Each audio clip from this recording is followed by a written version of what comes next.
নমস্তে নমা নমঃ শম বলে বিষ্ণু যশাস গৃহোপদ্রা ভাবামহম সমোতং বিষ্ণু যশা গর্ভমথৌ বশ্যম। সাবধান, নিশ্চয় যিনি আল্লাহ পাকের মনোনীত মনোপত পছন্দনীয় ওলি বান্দা হন, নেই তিনার কোনো ভয়, নেই তাহাদের চিন্তা ও ভাবনা। একটু আস্তে করে বলি সুবহানাল্লাহ। সুবহানাল্লাহ। এই আল্লাহ পাকের ওলি যদি আমরা হতে পারি তাহলে লাভ আছে না লস আছে? জোরে বলুন। আজকে আপনাদের শোনাবো এই পৃথিবীর জমিনে আল্লাহ পাকের একজন মনোনীত বান্দা, একজন ওলি বান্দা 750 বছর ইবাদত করেছেন। কত বললাম? 750 বছর। এই 750 বছর যিনি ইবাদত করেছেন, তিনার ইবাদত করার ফলে যে সব হবে, নেকি হবে, এ নেকি পাহাড় পরিমাণ হওয়া দরকার আছে কিনা? ইনি যে 750 বছর যে নেকি করেছেন, সব সঞ্চয় করেছেন, সঞ্চিত হয়েছে, ইনার সমান নেকি আমরা কি কোনোদিন করতে পারবো? একটু জোরে বলুন। পারা যাবে? ইনশাআল্লাহ আজকে আপনাদের বলবো, শুনে যাবেন। আল্লাহ পাক উম্মতে মুহাম্মাদীকে এত ফাজিলাত দিয়েছেন। আমার ও আপনার প্রিয়তম নবী বলেছেন, 4খানা রাত্রি, 4টা রাত্রির গুণমান আল্লাহ তাআলা এত দিয়েছেন, যার আলোচনা করে বর্ণনা করে শেষ করা যাবে না। 4টা রাত্রি আল্লাহ পাকের কাছে অতি প্রিয়। এই 4টা রাত্রি কোন কোন রাত্রি? আল্লাহ নবী বলেছেন, ওই ব্যক্তিটা যে 700 বছর 750 বছর ইবাদত করে যত নেকি কামিয়েছেন, আজকে আমি আপনাদেরকে একটি প্রসেস দিয়ে যাব, একটি নিয়ম বলে যাব, একটা ইবাদতের ধরন বলে যাব, একটা ইবাদতের রাত্রি বলে দেব। যে রাত্রিতে আপনি আমি যদি ইবাদত করতে পারি, আল্লাহ 700 বছর নেকি করে ওই ব্যক্তি যত সব নেকি সঞ্চয় করেছেন, 700 বছর ইবাদত করে যত নেকি পেয়েছেন, শুধুমাত্র অনলি ফর ওয়ান নাইট, একটা রাত্রির বিনিময়ে আমার আল্লাহ তাআলা আপনার ও আমার আমল নামায় 700 বছরের নেকি প্রদান করে দেবেন। সুবহানাল্লাহ, সুবহানাল্লাহ। একটু আস্তে বলুন সুবহানাল্লাহ। কারণ এতক্ষণ ধরে জোরে বলে বলে তেলে গেছেন। কারা কারা এলেছেন একটু হাত উঠে দেখান তো, কারা কারা এলেছেন? কেউ আলেননি? তো হাত উঠিয়ে বলুন ইয়া রাসূলুল্লাহ। পুরো মাহফিল বলুন ইয়া হাবিবাল্লাহ, ইয়া হাবিবাল্লাহ। আপনারা যে সুবহানাল্লাহ বললেন, এই সুবহানাল্লাহ বললে কতটা নেকি জানা আছে? মিশকাতুল মাশাবি কিতাবুল ইলম, জ্ঞানের অধ্যায়, এই অধ্যায়ে হাদিস রয়েছে। আল্লাহ রাসূল বলছেন, কোন ব্যক্তি যদি সুবহানাল্লাহ বলে, সুবহানাল্লাহি ওয়াল হামদুলিল্লাহি তামলাআল মিজানা, নবী বলছেন কেউ যদি সুবহানাল্লাহ আলহামদুলিল্লাহ বলে, তো আমার আল্লাহ তাআলা মিজানের পাল্লাটা তার জন্য নেকিতে ভরিয়ে দেয়। জোরে বলি সুবহানাল্লাহ। মিজানের পাল্লা কত বড়? সমগ্র সপ্ত আসমান সপ্ত জমিনকে মিজানের একটা পাল্লায় দিলে ও পাল্লাটা পরিপূর্ণতা লাভ করবে না। একটু আস্তে বলেন সুবহানাল্লাহ। কারণ জোরে আমি বলতে বলবো না, কারণ এত বড় ভুল করব না, কারণ আপনারা বারবার বলে লেগেছেন, তাই না? বাজাজ মুহতারাম, ইনশাআল্লাহ হাদিস ও কোরআন থেকে আলোচনা করার চেষ্টা করব। আপনাদের কাছ থেকে কিছু নেব আর কিছু আপনাদের দেব। এই যে সারা রাত কষ্ট করে বসে আছেন, এখানে বসে থেকে আপনি কি পেলেন? জালসায় আসা মানে আপনাকে কিছু পেতে হবে, ঠিক বললাম কি না? স্কুল কলেজ ইউনিভার্সিটি যাওয়া মানে আপনাকে শিক্ষা নিতে হবে। এই জলসার মাহফিল এটাও একটা শিক্ষা জায়গা, শিক্ষালয়, বিদ্যালয়। এখান থেকেও শিক্ষা নিতে হবে। আমরা কিনি বাড়িতে যখন রাত্রি ৩টেয় যাই ফিরে, এক অপরকে বলে ভাই কেমন বক্তব্য শুনলি? তো বলে হাই রে গলা, হাই রে গজল। বলে আর কিছু পেলি না? বলে আর বলিস না, কি গলার কণ্ঠ। এ কথা বলে না, মুখ দিয়ে বেরালো না যে আমি সারা রাত্রি শুনলাম। একটি যে আমলের কথা বললো, ওই আমলটা করলে, ওই আমলটা যদি আমি করি আমার আল্লাহ জীবনের গুনাহ মাফ করে দেবে। ওই আমলটা করলে আমার আল্লাহ আমার জন্য জাহান্নাম হারাম করে দেবে। ওই আমলটা করলে আমার জন্য জান্নাত ওয়াজিব হয়ে যাবে। আপনি বলবেন কি করে? বক্তাই তো বলেনি, তো আপনি কি করে বলবেন? বক্তা তো শুধু মা খালা আর বুবুকে নিয়ে তো টাইম কাটিয়েছে নাকি? মুআজ্জাজ মুহতারাম, আল্লাহ পাক রব্বে কায়নাত রব্বুল আলামিন তিনি যে আমাদের দুনিয়াতে পাঠিয়েছেন খেলা করার জন্য পাঠাননি, পাঠিয়েছে? পাঠাননি। আমাদেরকে ইবাদতের জন্য পাঠিয়েছে। ইনশাআল্লাহ এই ইবাদতের কথা, আল্লাহর কথা, নবীর কথা আমি কোরআন, হাদিস এবং বেদ, পুরাণ, জান্নাবাস্তা, ত্রিপিটক, বিভিন্ন কিতাব থেকে বলার চেষ্টা করব ইনশাআল্লাহ। মুআজ্জাজ, আল্লাহ পাক রব্বে কায়নাত রব্বুল আলামিনের অশেষ রহমত যে আমরা এমন পবিত্র রাত্রি পেয়েছি। আর এই রাত্রিকে নিয়ে অনেক আবার কটূক্তি করছে, করছে না? অনেকে বলছে এই রাত্রিতে ইবাদত করতে হয়, এটা আমি কোনোদিন দেখিনি, কোন হাদিসে নাই। আচ্ছা বলেন, উল্লু উল্লু পেঁচা চিনেন? পেঁচা, পেঁচাকে যদি এখন হাজারদুয়ারির উপরে নিয়ে গিয়ে ছেড়ে দেওয়া হয় বেলা 12টার সময়, 1টার সময়, আর পেঁচাকে যদি বলা হয় হাজারদুয়ারির রং কেমন, তো পেঁচা বলবে হাজারদুয়ারি তো নেই, তো রং বলবো কি করে? আসলে কি পেঁচা কথাটা ঠিক বললো? হাজারদুয়ারি আছে কিনা জোরে বলুন। আছে। আসল ঘটনা পেঁচা, তারও দোষ নেই, দোষটা হচ্ছে ওর চোখের দোষ। সূর্যের কিরণ সহ্য করতে পারে না, দিবালোকে ভালো দেখতে পায় না, যার জন্য সে হাজারদুয়ারি এত বড় প্যালেস দেখেও বলছে কিছুই নেই, ফাঁকা। তো যারা বলছে যে এই রাত্রিতে ইবাদত করা কোনো হাদিসে নেই, উল্লু যেমন দিনে দেখতে পায় না সূর্যের কিরণে, এমন করে এরাও রাসূলে পাক সাল্লাল্লাহু আলাইহি সাল্লামের ইশক, মুহাব্বত, এই মুহাব্বতের হাদিসগুলো যখন আসে তার রোশনি সহ্য করতে পারে না, এরাও অন্ধ হয়ে যায়, দেখতে পায় না, বলে কিছুই নাই। বুঝেন কি না? এই রাত্রির কথা বলা হয়েছে হাদিসে। আল্লাহর নবী বলেছেন ওয়াকুমু লায়ালিহা ওয়াসুমু নাহারিহা।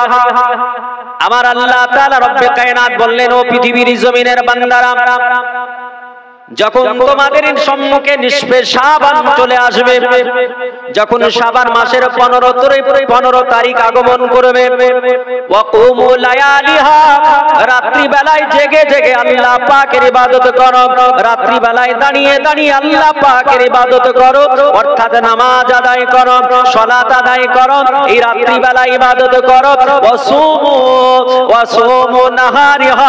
আমার আল্লাহর নবী বললেন, ও পৃথিবীর জমিনের মানবেরা, ওগো আমার উম্মাত উম্মাতানিরা, তোমরা দিবালোকে রোজা রাখো।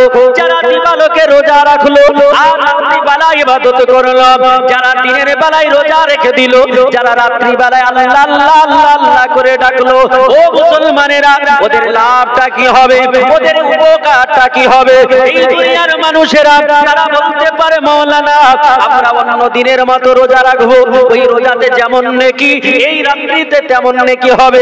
ওই রাত্রিতে এমন নেকি পাওয়া যাবে, এই দিনে কি এমন নেকি পাওয়া যাবে। ও মুসলমান শোনো, আল্লাহর নবী বিশ্ব নবীর অর্ধাঙ্গিনী, আমার নবী পাকের ওয়াইফ, আমার নবীজির স্ত্রী হযরতে মা আয়েশা সিদ্দিকা রাদিয়াল্লাহু তাআলা আনহা, তিনি আপনার পৃথিবীর জমিনের মানবকে জানিয়ে দিলেন, ও পৃথিবীর জমিনের মানবেরা, যে মুসলমান মুসলিমা এই আপনার শাবান মাসের 15 তারিখে রাত্রি বেলায় ইবাদত করবে, রাত্রি বেলায় আল্লাহ তাআলাকে ডাকবে, আর শাবান মাসের 14 15 এই দুটা রোজা রাখবে। আল্লাহর নবী বিশ্ব নবী তিনি বলেছে, ও পৃথিবীর জমিনের মানবেরা, ওই আরব দেশে মক্কা নগরে ওই আপনার মদিনাতুল মানওয়ারাতে একটা কাল বলে গোত্র রয়েছে, এই গোত্রে আপনার ছাগল বেশি থাকতো। আল্লাহর নবী বললেন, এই কাল গোত্রে যত ছাগল রয়েছে, এই ছাগলের গায়ে যত পশম রয়েছে, এর গায়ে যত লোম রয়েছে, এই লোম পরিমাণ আমার আল্লাহ তাআলা এই মুসলমানের নামে আমালে আমার আল্লাহ নেকি প্রদান করবে। সুবহানাল্লাহ, সুবহানাল্লাহ। এত বড় হাদিস ওরা দেখতে পাই না। বলছে এই দিনে কি ইবাদত করা হয়। বাংলাদেশের এক বেঈমান তো বলছে যে এই রাত্রিতে ইবাদত না করে আপনার রান্ডিখানায় যাওয়া ভালো। আস্তাগফিরুল্লাহ। ইউটিউব খুলুন, দেখুন, শুনতে পাবেন। এইরকম কথা যারা বলবে সে মুসলমান থাকতে পারে না, সঙ্গে সঙ্গে মুসলমান থেকে সে বাদ হয়ে যাবে। হোসেন কিনা আল্লাহ পাক রব্বে কায়নাত রব্বুল আলামিন তিনার প্রিয়তম নবী এই রাত্রিতে ইবাদত করেছেন। করেছেন কি করেননি? এই করেছেন কি করেননি? করেছেন। সুনানে ইবনে মাজাহ, সিহাহতার অন্যতম কিতাব সুনানে ইবনে মাজাহ। সিত্তুন মানে হচ্ছে 6, বুঝছেন কিনা? 6 খানা কিতাব ভাইরাল। বুখারী শরীফ, তিরমিজি শরীফ, আবু দাউদ শরীফ, নাসাই শরীফ, ইবনে মাজাহ শরীফ, মুসলিম শরীফ, এই 6 খানা কিতাব বিখ্যাত। এই কিতাবের মধ্যে একখানা কিতাব যার নাম সুনানে ইবনে মাজাহ। এর মধ্যে হাদিস এসেছে আল্লাহ পাক রব্বে কায়নাতের প্রিয়তম বান্দি মা আয়েশা সিদ্দিকা রাদিয়াল্লাহু তাআলা আনহা তিনি বর্ণনা করছেন, আমরা এই আজকের দিনে অনেকের বাড়িতে হালুয়া রুটি হয়েছে, হয়নি? হয়েছে না? হয়েছে। আগে তো প্রত্যেকটা ঘরে ঘরে, গ্রামে গ্রামে, পাড়ায় পাড়ায় হতো না, কিন্তু এখন এগুলো হয় না। কারণ কিছু কুখ্যাত, বিখ্যাত নয় কুখ্যাত মৌলবি তারা বলছে এসব করা হচ্ছে বেদাত। বুঝছেন কিনা? এসব করা যাবে না। যখন আপনি দলিল দেবেন তখন বলছে দিন করে করা যাবে না। পৃথিবীর বুকে কোন জিনিস দিন ছাড়া হয়? আপনাদের জালসাটা দিন করে হয়েছে না অদিন করে? দিন করে। আমরা ঈদের নামাজ পড়ি নির্দিষ্ট দিনে না অনির্দিষ্ট দিনে? জুমার নামাজ পড়ি নির্দিষ্ট দিনে না অনির্দিষ্ট দিনে? আমরা বিয়ে করেছি, আপনারা বিয়ে করেছেন নির্দিষ্ট দিনে না অনির্দিষ্ট দিনে? অনির্দিষ্ট দিনে যে বিয়েগুলো হয় সেগুলো আপনি শুনবেন যে কলা বাগানে, বাস্তালাতে, আম বাগানে আপনার ঘাটামেটা হয়ে গেছে, দিয়ে পড়িয়ে দিয়েছে। কিন্তু যেগুলো দিন করে হয় সেগুলো সম্মানের সঙ্গে হয়, ঠিক কিনা? তো জগতের সবকিছু তো দিন করে হয়। তেরা বলছে দিন করে করা যাবে না। যদি দিন করে করা শিরক হয় তা আমি বলবো যেই লোকটা বলছে ওই লোকটা 1 নম্বরের শিরকের সন্তান হবে। কারণ তার পিতামাতার বিয়ে তো দিন করেই হয়েছে, তাই কিনা? মুআজ্জাজ মুহতারাম, হালুয়া খাওয়া যাবে কিনা? নবী পাকের পছন্দনীয় খাবার কি? আমাদের এক একটা ব্যক্তির কাছে এক এক ধরনের খাবার পছন্দনীয়, তাই কিনা? কিন্তু নবীর কাছে কোন খাবার পছন্দনীয়? নবীর কাছে যেটা পছন্দনীয় উম্মতে মুহাম্মাদির ওটাই হচ্ছে পছন্দ হওয়া দরকার। মা আয়েশা সিদ্দিকা রাদিয়াল্লাহু তাআলা আনহা তিনি কি বলছেন? মিশকাত শরীফে হাদিসটা এসেছে, وعن عائشة رضي الله تعالى عنها قالت كان رسول الله صلى الله تعالى عليه وسلم يحب الحلوى والعسل আল্লাহর নবী বিশ্ব নবীর অর্ধাঙ্গিনী মা আয়েশা সিদ্দিকা রাদিয়াল্লাহু তাআলা আনহা তিনি বললেন, ও পৃথিবীর জমিনের মানব শোনো, আমার প্রিয়তম নবী, আমার প্রিয়তম রাসূল, তিনার কাছে দুখানা খাবার, দুটো খাবার হচ্ছে অতি প্রিয়। একটার নাম হলো হালুয়া আর একটার নাম হলো মধু। বুঝছেন কি? এরা বলছে হাদিসই নেই। আরে পেঁচা হাদিস কি করে পাবে? ও তো দেখতেই পায় না, তাই না? হাদিসের রশিতে চোখ বন্ধ হয়ে যায়। হাদিস ঝকঝক করছে। মাইসা বলছেন নবী পাক তিনি হালুয়া খেতে পছন্দ করতেন, আর এরা বলছে হালুয়া খাওয়া যাবে না। নবীর পছন্দনীয় খাবার হালুয়া, মধু। মধু খালে, মধু যদি প্রতিদিন আপনি তালুতে নিয়ে চেটে চেটে খান, হাদিস এসেছে বুখারী শরীফে, প্রতিদিন যদি আপনি তালুতে নিয়ে চেটে চেটে খান, আল্লাহ তাআলা আপনার শরীরের 99 খানা অসুখকে ভালো করে দেবে। জোরে বলে সুবহানাল্লাহ। বুঝেন কিনা? আপনি শুধু একটু অভ্যাস করে দেখবেন। মাজাজ মুহতারাম, আমার আল্লাহ পাক রব্বে কায়নাত রব্বুল আলামিনের নবী, যাকে আমার আল্লাহ তাআলা বিশ্ব জগতে বিশ্বগুরু করে, মহাগুরু করে দুনিয়ায় পাঠিয়েছেন, আমার আল্লাহ তাআলা যার সম্মান সর্বঊর্ধ্বে করেছে, আমার আল্লাহ তাআলা যার সম্মানের উপরে আমার আল্লাহ আদম নবীর সম্মান বাড়াননি, আমার আল্লাহ যে নবীর উপরে হযরতে উজাইর আলাইহিস সালামের সম্মান বাড়াননি, যে নবীর সম্মানের উপরে হযরতে ঈসা আলাইহিস সালামের সম্মান দেননি, এ আমার নবীর উপরে, আমার রাসূলের সম্মানের উপরে মুসা কালিমুল্লাহর সম্মান দেননি, আমার নবীর সম্মানের উপরে ঈসা রূহুল্লাহর সম্মান দেন নাই, আমার নবী পাকের সম্মানের উপরে হযরতে ইয়াহইয়া আলাইহিস সালামের সম্মান দেন নাই, আমার আল্লাহ তাআলা রব্বে কায়নাত রব্বুল আলামিন আমার নবীর সম্মানের উপরে লূত আলাইহিস সালামের সম্মান দেন নাই, হযরতে ইয়াহইয়া আলাইহিস সালামের সম্মান দেন নাই, হযরতে জাকারিয়া আলাইহিস সালাতু তাসলিমের সম্মান দেন নাই, হযরতে দিনাইয়া আলাইহিস সালাতু তাসলিমের সম্মান দেন নাই, হযরতে ইলিয়াস আলাইহিস সালাতু তাসলিমের সম্মান দেন নাই, আমার নবীর সম্মানের উপরে ইব্রাহিম খলিলুল্লাহ তিনার সম্মান আল্লাহ দেন নাই, আমার নবীর সম্মানের উপরে আমার আল্লাহ তাআলা ইসহাক আলাইহিস সালামের সম্মান দেন নাই, আমার নবীর সম্মানের উপরে আমার আল্লাহ তাআলা ইসমাঈল জাবিউল্লাহর সম্মান দেন নাই, আমার আল্লাহ পাক রব্বে কায়নাত আমার নবীর সম্মানের উপরে হযরতে সালেহ আলাইহিস সালাতু তাসলিমের সম্মান দেন নাই, আমার আল্লাহ পাক রব্বে কায়নাত 2,23,990 জন নবীকে আমার নবীর পূর্বে পাঠিয়েছে, আমার আল্লাহ তাআলা কারো সম্মান আমার নবীর উপরে দেন নাই। শুধু আমার আল্লাহ তাআলা এই নবীদের সম্মান কেন হবে? আমার আল্লাহ তাআলা বললেন, ও পৃথিবীর জমিনের মানব, কান খুলে শুনে রেখে দাও, জেনে রেখে দাও, আমি আল্লাহ তাআলা আমার নবীর যে সম্মান দিয়েছি, এত সম্মান আমি জিবরিলের দিই নাই, আমি নবী পাকের সম্মান দিয়েছি, ইসরাফিলের এত সম্মান দিই নাই, এই নবী পাকের যে সম্মান দিয়েছি মিকাইল আলাইহিস সালামের সম্মান দিন নাই, এই নবীর যে সম্মান আমি আল্লাহ দিয়েছি, আমার আল্লাহ তাআলা বলছেন দুনিয়ার মানুষেরা, আমার সৃষ্টি জগতে আমি আল্লাহ তাআলা যত কিছু বানিয়েছি, যত মাখলুকাত সৃষ্টি করেছি, এই মাখলুকাতের কারো সম্মান আমি আল্লাহ দেন নাই, আমি আল্লাহ তাআলা দিই নাই। দুনিয়ার কোন মানব বলতে পারে মাওলানা মনিরুল ইসলাম তাহসিনী চতুর্বেদী, তাহলে একটা প্রুফ দেওয়া লাগবে। কেউ বলে দিতে পারে হোয়াট ইজ দা ডকুমেন্ট, একটা প্রুফ দেওয়া লাগবে, একটা প্রমাণ দেওয়া লাগবে। বলে আল্লাহর কালাম পবিত্র কোরআনে পাক, এই কোরআনে পাক উঠিয়ে দেখো, আমার আল্লাহ তাআলা পবিত্র কালামে সূরা আল্লাহ তাআলা জগৎবাসীকে জানিয়ে দিলেন, আল্লাহ বলছেন ওয়ারাফা আনা লাকা যিকরা। জোরে বলো সুবহানাল্লাহ। আমার আল্লাহ বলছেন ওয়ারাফা'না লাকা যিকরাক, আল্লাহ বলছেন নবী আপনার সম্মানের উপরে আমি আল্লাহ তাআলা কারো সম্মান বাড়াই নাই, আমি আল্লাহ তাআলা আপনার সম্মানের উপরে কারো সম্মান দেই নাই।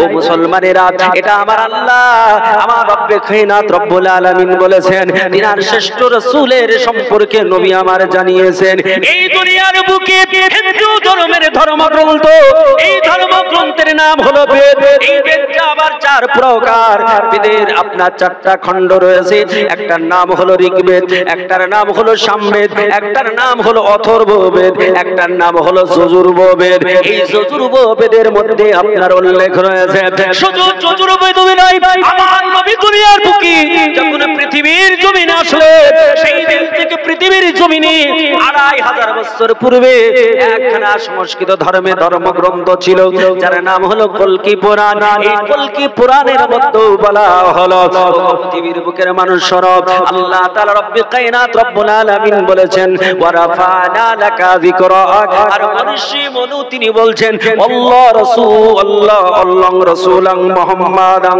আমার আল্লাহ পাক রব্বুল কায়নাত রব্বুল আলামিন আমার রাসূলে পাক রব্বুল কায়নাত কে বানিয়েছেন, হাবিবকে বানিয়েছেন। এই হাবিবের সম্মান কত দিয়েছেন তিনি বলছেন একই খ্যাত শিষ্য শাখা সম্মানিত, ইতিখ্যাত শিষ্য শাখা সম্মানিত। তিনি বললেন দুনিয়ার বুকের মানুষ সরব আমার আল্লাহ তাআলা শেষ সময়তে, আমার আল্লাহ তাআলা শেষ সময়েতে একজন মহামানবকে পাঠাবে, তাকে আপনার আল্লাহ তাআলা শেষ করে পাঠাবে। ইতি মানে হলো শেষ। আমার আল্লাহ তাআলা কোরআন পাকে বলেছেন খাতামান নবীন, আমার আল্লাহ বলছেন নবীকে আমি শেষ করে পাঠিয়েছি। এই শেষ নবী যিনি হবেন তিনি বলতে যিনি ইতিখ্যাত শিষ্য শাখা সম্মানিত নবী মুহাম্মদ সাল্লাল্লাহু তাআলা আলাইহি ওয়াসাল্লাম যিনি শেষ রাসূল হয়ে আসবে, এই রাসূলের সম্মান সবার উপরে আমার আল্লাহ তাআলা করে দেবে। সুবহানাল্লাহ সুবহানাল্লাহ।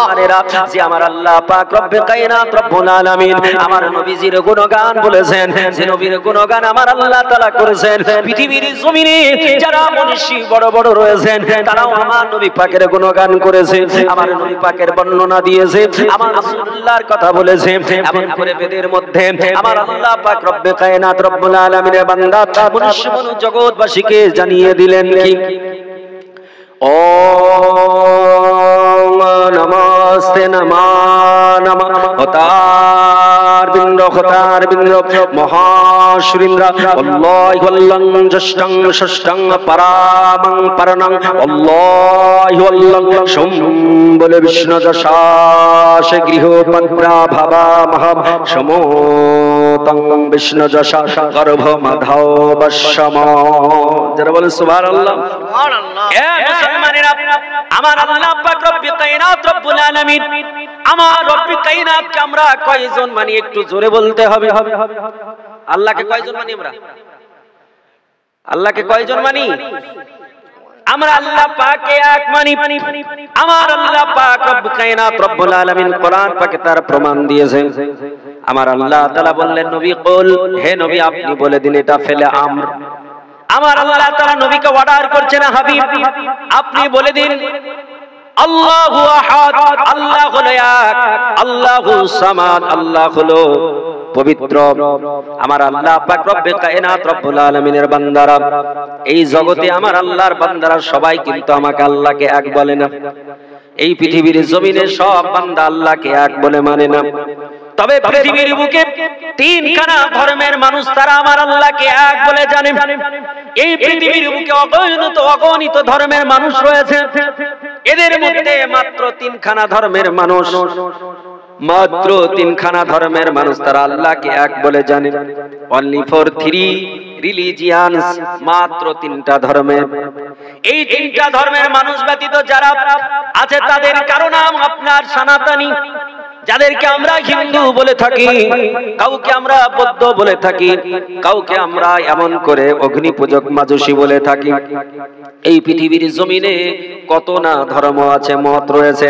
আমার আল্লাহ পাক রব্বুল কায়নাত রব্বুল আলামিন তিনার বান্দা দুনিয়ার বুকের মানুষকে জানিয়ে দিলেন সনাতন ধর্মের ধর্মগুরু যিনি, সনাতন ধর্মের যিনি লিডার, যার নাম মনীষী মনো, তিনি বিশ্ব জগতের হিন্দুদেরকে ডাক দিয়ে বললেন ওগো আমার হিন্দু ভাইরা তোমরা কান খুলে শোনো, পৃথিবীর জমিনে যদি তোমরা স্বর্গ যদি পেতে চাও, আল্লাহ পাক রব্বুল কায়নাতের জান্নাত যদি যেতে চাও, তাহলে তোমরা আল্লাহকে 4টা 5টা বলো না, 32টা খোদা মানবে না। এমন করে আমার আল্লাহকে কয়জন মানবে? সংস্কৃত ভাষায় এমন করে কল্কি পুরাণে বলা হলো ওম নমস্তে নমা নমঃ হতার বিন্দ মহাশৃঙ্গ আল্লাহি আল্লাহ ষষ্ঠং পরমং পরনং আল্লাহি আল্লাহ আল্লাহ দুনিয়ার বুকের মানুষ শোনো, আমার আল্লাহ তাআলা রব্বে কায়নাত, যিনি সৃষ্টি জগতের স্রষ্টা, যিনি সারা পৃথিবীকে বানিয়েছেন, এই আমার আল্লাহ তাআলা যাকে সংস্কৃত ভাষাতে বলা হয় ব্রহ্মা, এই ব্রহ্মা আমার দুটো চারটা পাঁচটা 100টা নয়, একটাই হলো আল্লাহ। এই আল্লাহকে যারা মানবে, এই আল্লাহ পাকের প্রতি যারা ঈমান রাখবে, এই আল্লাহ তাআলার প্রতি যারা ঈমান নিয়ে আসবে, এই আল্লাহকে যারা এক বলে জানবে, আর মুহাম্মদ ইতিখাত শিষ্য শাখা সম্মানিত, আর মুহাম্মদ মুস্তাফা তিনি শেষ নবী, এই নবীর মর্যাদাকে যদি বাড়িয়ে দেয়, এই নবীর মর্যাদা যদি বর্ণনা করা যায়, এই নবীর উপরে যদি ঈমান নিয়ে আসা যায়, তাহলে জেনে রাখো তোমাদের জন্য স্বর্গ হয়ে যাবে, তাতে কোনো রকমের সন্দেহ থাকবে না। যারা বলে সুবহানাল্লাহ। সুলেখা মা 200 টাকা দিয়েছেন, একজন ভাই 500 টাকা দিয়েছেন, আর একজন ভাই 500 টাকা দিয়েছেন। মুআজ্জাজ মুহতারাম, আল্লাহ কবুল করুন। সুবহানাল্লাহ। মুআজ্জাজ আমার আল্লাহ পাক রব্বুল কায়নাতের বান্দা বান্দীরা, কান খুলে শুনে রেখে দাও, জেনে রেখে দাও, আমার মা বোন খালারা যারা আপনারা দাঁড়িয়ে আছেন টাকা দেওয়ার জন্য ছটফট করতেছেন, বলবো মা খালা বোন একটু চটচট করে দিয়ে যান। যারা চটপট করছেন চটচট দেন, কিন্তু আমার হাতে একটু পরে দেবেন। আলোচনাটা একটু শুনে যান, আর টাকা দিতে হলে পরে দেন, আরে এখন দিতে হলে টেবিলে দেন, নাম করব ইনশাআল্লাহ। আর আমি ভুলে গেল, আল্লাহ ভুলবে না। আল্লাহ ভুলবে গো? আল্লাহ কিছু বলে না। আপনার মনে কি বলছে সেটা আমার আল্লাহ জানে। জানে কি জানে না? জানে না? জানে। আল্লাহ কোরআনে বলেছে, ওয়াল্লাহু আলাম বিজাতিশ সুদূর। আমার আল্লাহ পাক রব্বে কায়নাত বলছে, বান্দারে আমি তোদের মনের অসহসাটা, তোদের মনে যে অসহসা আছে, তোদের মনে যা বলে ওটা আমি আল্লাহ জানি। জগৎ কেউ জানুক কি চাই জানুক, চাই না জানুক, কিন্তু আমার আল্লাহর কাছে কেউ ফাঁকি দিতে পারবে না। পারবে নাকি? কেউ ফাঁকি দিতে পারবে না। ও মুসলমানেরা, আমার আল্লাহ পাক রব্বে কায়নাত রব্বুল আলামিনের নবী তিনি বললেন, দুনিয়ার বুকের মানুষ, যদি তোমরা আমার আল্লাহর জান্নাত পেতে চাও, যদি আমার আল্লাহ পাকের জান্নাত নিতে চাও, তাহলে তোমাদেরকে আমার আল্লাহ রাসূলের কথা শোনা লাগবে। না শুনে পাওয়া যাবে নাকি? আল্লাহ রাসূলের কথা শোনা লাগবে। কারণ আমার আল্লাহ তাআলা আপনাকে আমাকে যাদের পাঠিয়েছে দুনিয়ায়, হিন্দু খ্রিস্টান বৌদ্ধ শিখ বলে কেউ নয়। আমার আল্লাহ পাকের কাছে সবাই হলো বান্দা। আল্লাহ পাকের দুনিয়াতে যত মানুষ রয়েছে, পুরুষরা বান্দা আর নারীরা হলো আল্লাহ পাকের বান্দি। এই দুনিয়ার বুকে যত মানুষ রয়েছে সব আল্লাহ পাকের বান্দা বান্দি রয়েছে। আমার আল্লাহ তাআলা সমস্ত বান্দা বান্দিদেরকে ডাক দিয়ে আমার আল্লাহ তাআলা বললেন, ওগো দুনিয়ার বুকের মানুষ শোনো, আমার আল্লাহ বলছেন, ওয়া মা খালাকতুল জিন্না ওয়াল ইনসা ইল্লা লিয়াবুদুন। আমার আল্লাহ পাক বলছেন, দুনিয়ার বুকের মানুষ তোমাদেরকে এবং জিন সম্প্রদায়কে আমি আল্লাহ তাআলা দুটো সম্প্রদায়কে বানিয়েছি, যাতে করে তোমরা দুনিয়াতে যাবে আর আমি আল্লাহ আমার ইবাদত তোমরা করবে। জোরে বলি সুবহানাল্লাহ। এই আল্লাহ পাকের ইবাদত আমরা করব কি করব না? জোরে বলুন। কারা কারা করবেন হাত উঠিয়ে বলুন। আমরা সকলে করব ইনশাআল্লাহ। আমার আল্লাহ পাকের ইবাদত যদি আমরা করি, আমার আল্লাহ তাআলা আমাদের জন্য এমন সুন্দর জান্নাত রেখেছে, যেই জান্নাতের ভিতরে আমার আল্লাহ পাক কত না নানান খাবার রেখেছে, কত সুন্দর খাবার। আমার আল্লাহ তাআলা পৃথিবীতে যা রাখেননি, জান্নাতের চাইতে কোটি কোটি গুণ বেশি খাবার রেখেছে। আজকে আপনারা যারা আছেন গরিব মানুষ, যারা এক্ষুনি বলবেন, মাওলানা আমরা কেমন করে মধু কিনে খাবো? আপনি বললেন, নবী পাক বলেছেন, মধু যদি কেউ দৈনিক চেটে চেটে খায়, আমার আল্লাহ তাআলা 99 খানা অসুখ তার ভালো করে দেয়। আমরা তো গরিব মানুষ, 400 টাকা কিলো মধু কিনতে পারবো না, আমরা তো মধু খেতে পারবো না। আমার নবী বলেছেন, দুনিয়ার বুকের মানুষের তোমরা যদি প্রতিদিন দুধ পান করো, আমার নবী বলছেন দুধ পান করলে তোমাদের শরীরে প্রায় 80% অসুখ দূরীভূত হয়ে যাবে। আল্লাহর নবী বলছেন দুধ পান করলে রক্ত ফিল্টার হয়, গ্লেজ বাড়ে। পৃথিবীর বুকে সায়েন্টিফিক তারাও প্রমাণ জানালো পৃথিবীতে যদি দুধ পান করা যায় তাহলে তার গ্লেজ বাড়ে, রক্ত ফিল্টার হয়, শরীরটা সতেজ সুন্দর থাকে। নবী বলছেন দুনিয়ার বুকে এমন একটা পানাহার আছে যে পানাহারটা পান করলে খিদারও কাজ করে, পিপাসারও কাজ দেয়। এই দুধ আপনি পান দুনিয়ায় করতে পারলেন না, গরিব মানুষ টাকা নেই কিনতে পারলেন না। আমার আল্লাহ পাক রব্বুল কায়নাতের কিছু বান্দা আছে যারা আল্লাহ পাককে আমার রাসূলুল্লাহকে সন্তুষ্ট করার জন্য যত হারাম আছে সব পরিহার করেছে। আমার আল্লাহ পাক বলেছেন দুনিয়ার বুকের মানুষ তোমাদের জন্য হারাম করা হলো মদকে, তোমাদের জন্য হারাম করা হলো সুদকে। আমার আল্লাহর বান্দার সুদকে তারা দূরে ছুড়ে দিয়েছে, কারণ আল্লাহ বলেছেন ওয়াহাররিমান ওয়াহাররিমির রিবা। আল্লাহ বলছেন ও দুনিয়ার বুকের মানুষ শোনো, তোমাদের জন্য সুদকে হারাম করা হলো। আমার আল্লাহ তাআলা রব্বে কায়নাত রব্বুল আলামিন বলেছেন মদকেও হারাম করা হয়েছে, তোমরা মদকে স্পর্শ করবে না। এক সময়কালে প্রথম জামানায় ইসলামের শুরুতে মানুষেরা মদ পান করত, আবার নামাজও আদায় করত। আমার আল্লাহ তাআলা রব্বে কায়নাত রব্বুল আলামিন আয়াত নাজিল করে দিলেন আর মদ পান করা যাবে না।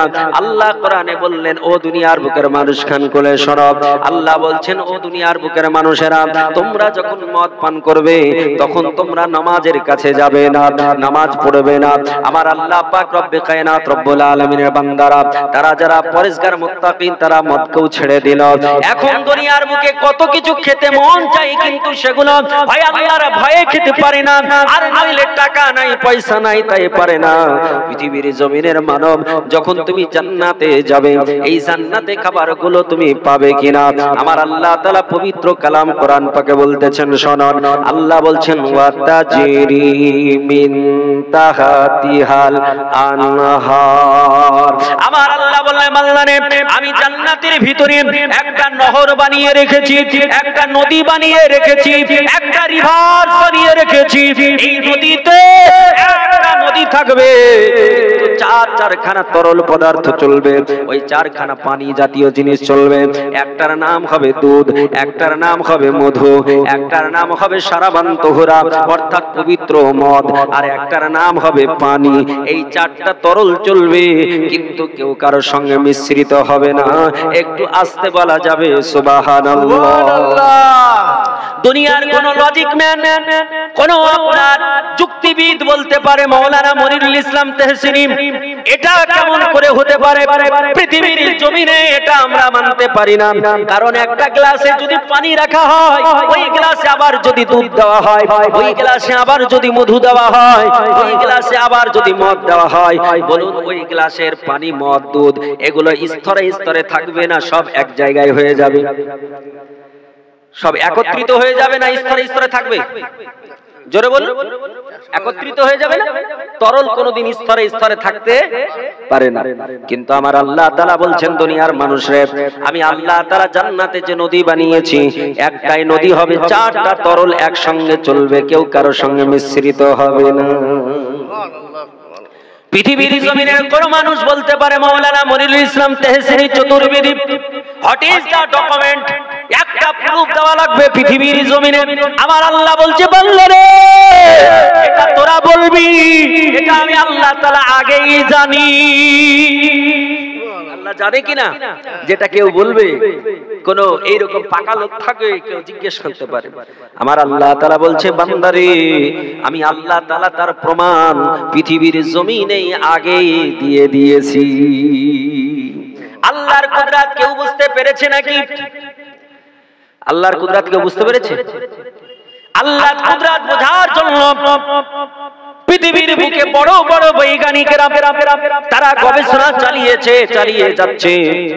এই বৈজ্ঞানিকেরা আমার আল্লাহর কুদরত বুঝতে পারেনি, আমরা বুঝবো কেমনে? কারণ আমরা যারা এখানে বসে আছি আমাদের ব্রেনে কতটা রয়েছে? বিজ্ঞানের পরিভাষায় বলা হয়েছে কোন মানুষের ব্রেন হচ্ছে আপনার কারো 50 ক্যালোরি, কারো মানুষের 75 ক্যালোরি ব্রেন রয়েছে, কোন মানুষের 100 ক্যালোরি ব্রেন রয়েছে। যারা বৈজ্ঞানিক, যারা সাহিত্যিক, বড় বড় গবেষক, তাদের আমার আল্লাহ তাআলা তাদের কারো আপনার 250 ক্যালোরি ব্রেন দিয়েছে, কারো 200 ক্যালোরি ব্রেন দিয়েছে। এই 250 ক্যালোরি ব্রেন নিয়ে কেউ এপিজে আব্দুল কালাম নাম নিয়েছে, এই 250 ক্যালোরি ব্রেন নিয়ে কেউ পাকিস্তানের আব্দুল সালাম নাম নিয়েছে, এই 250 ক্যালোরি ব্রেন নিয়ে কেউ আইনস্টাইন নাম নিয়েছে, এই 250 ক্যালোরি ব্রেন নিয়ে কেউ অ্যারিস্টটল নাম নিয়েছে, এই 250 ক্যালোরি ব্রেন নিয়ে কেউ গ্যালিলিও নাম নিয়েছে। এই পৃথিবীর জমিনে 250 ক্যালোরি ব্রেন নিয়ে কেউ আপনার আইনস্টাইন নাম দিয়েছে, কেউ মিস্টার ডারউইন নাম নিয়েছে। এই পৃথিবীর জমিনে আমার আল্লাহ তাআলার ওই বান্দারা যারা আপনার এত বড় জ্ঞানী হয়ে, এত বড় গবেষক হয়ে, এত বড় বিজ্ঞানী হয়ে আমার আল্লাহ তাআলার কুদরত কোনদিন বুঝতে পারেনি, আর পারবে না। পেরেছে নাকি? আমার আল্লাহ পাকের কুদরত বুঝতে পারেনি। আপনি বলবেন মাওলানা কেমন কথা, এখন বর্তমান টেকনোলজির যুগ, এই টেকনোলজির যুগে ইউরেনাস গ্রহে মানুষকে পাঠিয়ে দেওয়া হচ্ছে, চন্দ্রে মানুষকে পাঠিয়ে দেওয়া হয়েছে।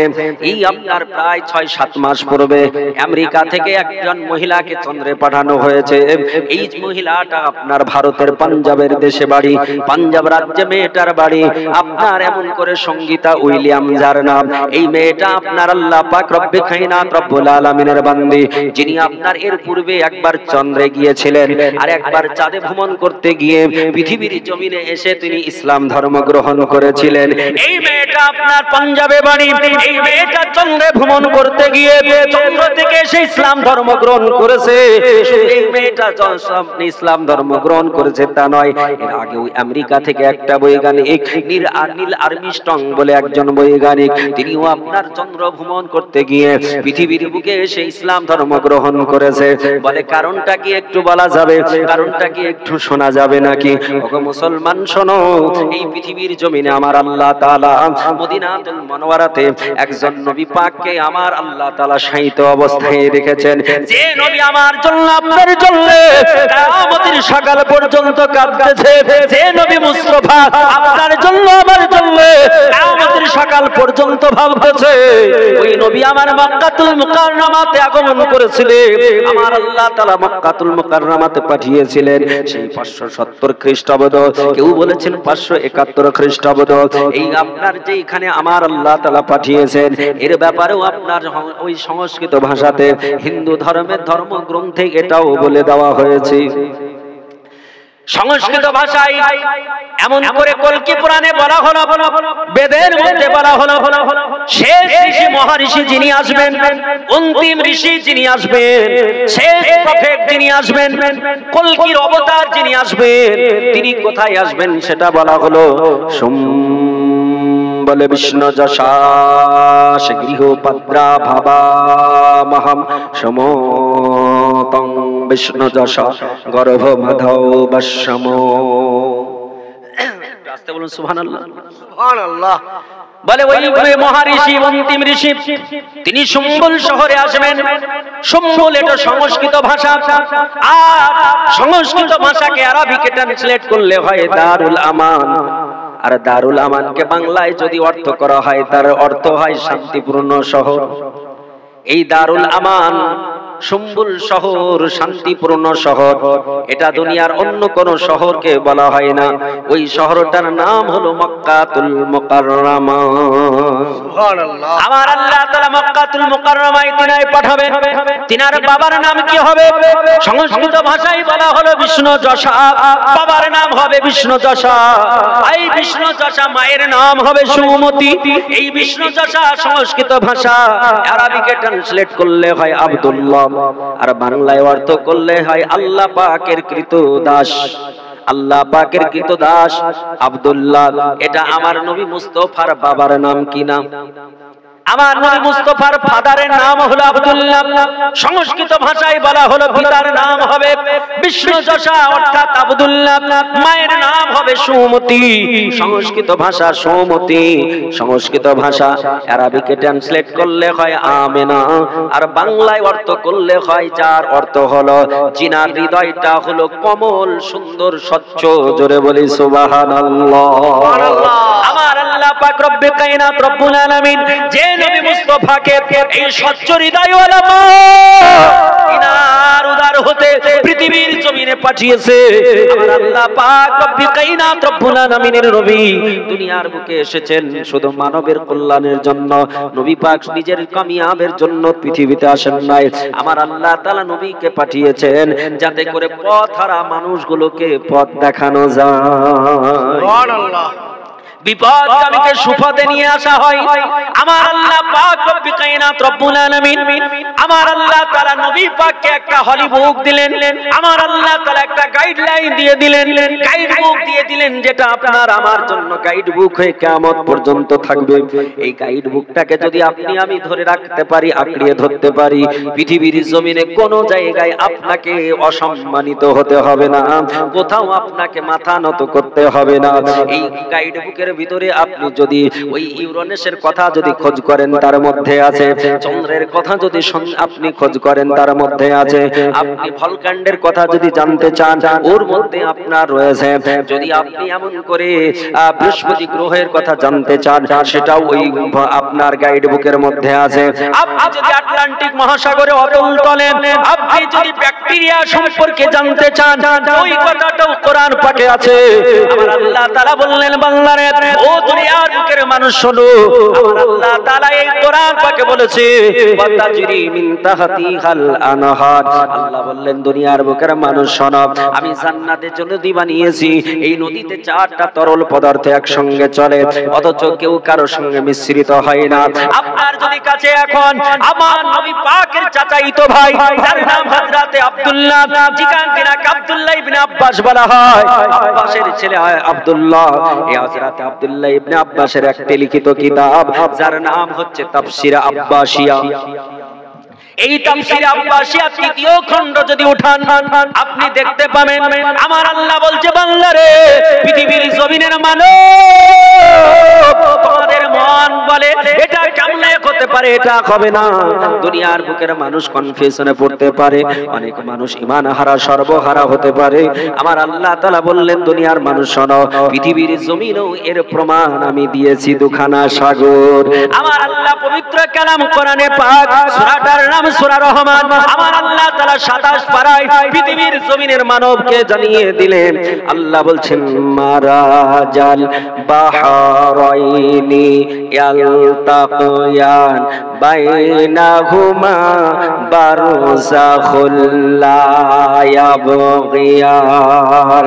আমার আল্লাহ পাক রব্বে কায়নাত রব্বুল আলামিন পৃথিবীর মানবকে ডাক দিয়ে বললেন ও পৃথিবীর জমিনের মানব শোনো, আমি আল্লাহ তাআলা মারাজাল বাহরাইনি, আমার আল্লাহ তাআলা তাসনিয়ার শিগা ব্যবহার করেছে, আমার আল্লাহ তাআলা দ্বিবচনের শিগা ব্যবহার করেছে।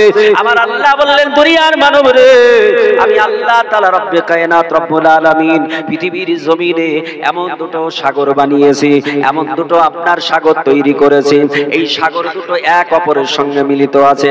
পৃথিবীর জমিনে এই সাগর দুটো একটার পানি হলো রঙিন কালারের পানি আর একটার পানি হলো ঘোলাটে পানির কালারের পানি। এই পৃথিবীর জমিনের মানুষ হলো আমার আল্লাহ তাআলা বলছে বান্দারে এই সাগর দুটো এক সঙ্গে রয়েছে, এই সাগরের মাঝে কোনো দেওয়াল দেওয়া নাই, এই সাগরের মাঝে কোনো ওয়াল দেওয়া নাই, এই সাগরের মাঝে কোনো আপনার বর্ডার দেওয়া নাই, কিন্তু আমি আল্লাহ আমার কুদরত তুমি দেখো, আমি আল্লাহ তাআলা দুটো সাগরকে একসঙ্গে চালানোর পরে দুটার পানি দুই কালার করার পরেও একটা জাহাজ আরেক সাগরে যায়, ওই সাগর থেকে এই সাগরে আসে, অথচ পানির কালারের কোনো পরিবর্তন ঘটে না। আমার আল্লাহ পাক রব্বে কায়নাত রব্বুল আলামিন বলছে বান্দারে আমি আল্লাহ তাআলা আমার ক্ষমতা তুমি বুঝবে কি করে? ও মুসলমান দুনিয়ার মানুষেরা, আমার আল্লাহ পাকের ক্ষমতা বোঝা বড় দুষ্কর, আমার আল্লাহ তাআলার কুদরত বোঝা বড় দুষ্কর, কারণ আমার আল্লাহ তাআলা ক্ষমতা রাখেন, কুদরত রাখেন। আমার আল্লাহ কোরআন পাকে বলেছেন ওয়া হুয়া আলা কুল্লি শাইইন কাদির। আল্লাহ বলছেন দুনিয়ার মানুষের আমি আল্লাহ তাআলা সমস্ত বিষয়ের উপরে ক্ষমতাশীল, আমি আল্লাহ কুদরতশীল, আমি আল্লাহ আমার কুদরত বুঝবে না। আমার আল্লাহ পাক রব্বে কায়নাত রব্বুল আলামিন দুনিয়ার মানুষকে ডাক দিয়ে বললেন মানুষ রে আমি আল্লাহ তাআলা তোমাদের জন্য এত সুন্দর সুন্দর নিয়ামত রেখেছি, আমি আল্লাহ তাআলা তোমাদের এত সুন্দর সুন্দর খাবার দিয়েছি, আবার মরণের পরে সুন্দর জায়গা তোমাদের জন্য বানিয়েছি, অথচ তোমরা কেন আমার ইবাদত করো না? আমার আল্লাহ বলছে বান্দা রে তোমরা যদি আমার ইবাদত করো আমি আল্লাহ তাআলা তোমাদের কত কি উপহার দেব। আমার আল্লাহ নবী বিশ্ব নবী আমার রাসূলুল্লাহ আল্লাহ পাকের দরবারে যখন আপনার 621 খ্রিস্টাব্দে রজব মাসের 27 তারিখে, এটা কোন মাস? শাবান। এর পূর্বের মাস ছিল কি? রজব। এই পূর্বের মাস রজব। এই রজব মাসের 27 তারিখে 621 খ্রিস্টাব্দে আমার নবী সপ্ত আসমান ভেদ করে আল্লাহ পাকের দরবারে গিয়েছিলেন, আল্লাহর সঙ্গে সাক্ষাৎ করেছিলেন, কথোপকথন করেছিলেন, মোলাকাত করেছিলেন। আমার আল্লাহ পাক রব্বে কায়নাতকে পৃথিবীর জমিনে কত শত নবী দেখতে চেয়েছিলেন, কিন্তু আমার আল্লাহ তাআলা কাউকে দেখা দেননি। দিয়েছেন নাকি? পৃথিবীর জমিনের মানুষকে আমার আল্লাহ তাআলা বোঝানোর জন্য একজন নবীর কওল, আমার একজন নবীর কথা আমার আল্লাহ কোরআনে বললেন। পৃথিবীর জমিনে একটা নবী ছিলেন, এই নবীটার নাম হযরত মূসা কালিমুল্লাহ। তিনি আমার আল্লাহকে বলেছিলেন ওগো আমার আল্লাহ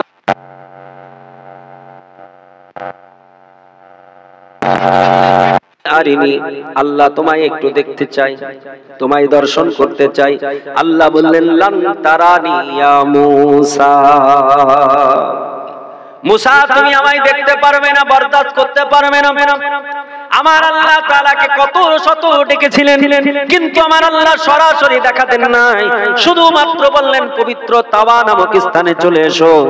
যে পবিত্র তাওয়া নামক স্থানে রয়েছে তুর পাহাড়, এই তুর পাহাড়ের উপরে ওঠো, চোখে পট্টি বাঁধো। পট্টি বেঁধে যখন উঠলেন আমার আল্লাহ শুধু একটু নূরের ঝলক দিয়েছিলেন, আর আমার নবীকে আমার আল্লাহ তাআলার কাছে প্রার্থনা করতে হয়নি, বলতে হয়নি। আমার নবীজি উম্মে হানির ঘরে শুয়েছিলেন। উম্মে হানি হচ্ছে নবী পাকের চাচাইতো বোন, হযরত রাসূল পাকের চাচা, যার নাম হযরত আবু তালিব। এই আবু তালিবের মেয়ে হচ্ছে উম্মে হানি। কাবা থেকে মাত্র একটু দূরে একটা ঘর, যার ঘরটা উম্মে হানির ঘর। এই ঘরে নবী পাক তিনি শায়িত অবস্থায় ছিলেন। রাত্রি গভীরে আমার আল্লাহ বললেন ইয়া জিবরিলু ইজহাব বিল আদ, ও জিবরাইল দুনিয়ার বুকে চলে যাও। জিবরিল দুনিয়ার বুকে আসলেন, আসার পরে আল্লাহ নবী বিশ্ব নবীকে ডাকবেন, দাঁড়িয়ে আছেন। নবীকে কি করে ডাকবে, রাসূলুল্লাহকে কি করে জাগাবে, কোনো উপায় পায় না, রাস্তা পায় না। আমার আল্লাহ তাআলা ডাক দিয়ে বলছেন জিবরিল তুমি ডাকবে কি করে, তুমি বুঝতে পারো না? বলেন না। আমার আল্লাহ তাআলা বলতেছেন ইয়া জিবরিলু কাব্বিল কাদামাইহি। আমার আল্লাহ বলছেন জিবরিল আমার নবী পাকের দুই পায়ের কদম মোবারকে তোমার নুরানি ঠোঁট লাগায়া চুমা দাও। আমার আল্লাহ পাক রব্বে কায়নাতের ফেরেশতা, যিনি ফেরেশতাদের কমান্ডার, তিনি নবী পাকের পায়ে চুমা দিয়ে যখন জাগালেন, নবীকে বললেন ইয়া রাসূলুল্লাহ আমার আল্লাহ আপনার সঙ্গে সাক্ষাৎ করতে চাই। আমার মেরাজের ঘটনা বলার উদ্দেশ্য নয়, বলার উদ্দেশ্য হলো আমার নবী পাক বিনা ডাকায় বিনা বলায় আমার আল্লাহ তাআলা নিজে ডেকে নিয়ে গিয়ে দেখা করলেন। আর পৃথিবীর জমিনে কত শত নবী তারা আমার আল্লাহকে দেখতে চেয়েছিলেন, কিন্তু দেখা হয়নি। আমার আল্লাহর নবী যখন আল্লাহর সঙ্গে সাক্ষাৎ করলেন, যখন ওখান থেকে রিটার্ন চলে আসবে, আমার আল্লাহকে বলে আল্লাহ ও আমার পরওয়ারদিগারে আলাম, আমার যারা উম্মত হবে, আমার যারা উম্মতানি হবে, এরা তো অত বয়স পাবে না, কারণ আপনার আমার বয়স গড় আয়ু এখন বর্তমানে কত? বর্তমানে গড় আয়ু কত? 60। আল্লাহ রাসূল বলেছেন আমার উম্মতের বয়স হবে 60 থেকে 70। রাসূল যেটা বলেছেন এখন বর্তমান বৈজ্ঞানিকেরা তা প্রমাণ করছেন। রাসূল বলেছেন আমার উম্মতানির বয়স হবে কত? 60 থেকে 70। এই 60 থেকে 70 বছর ইবাদত করে আল্লাহর জান্নাত পাওয়া, আল্লাহকে খুশি করা দুষ্কর কিনা? দুষ্কর কিনা?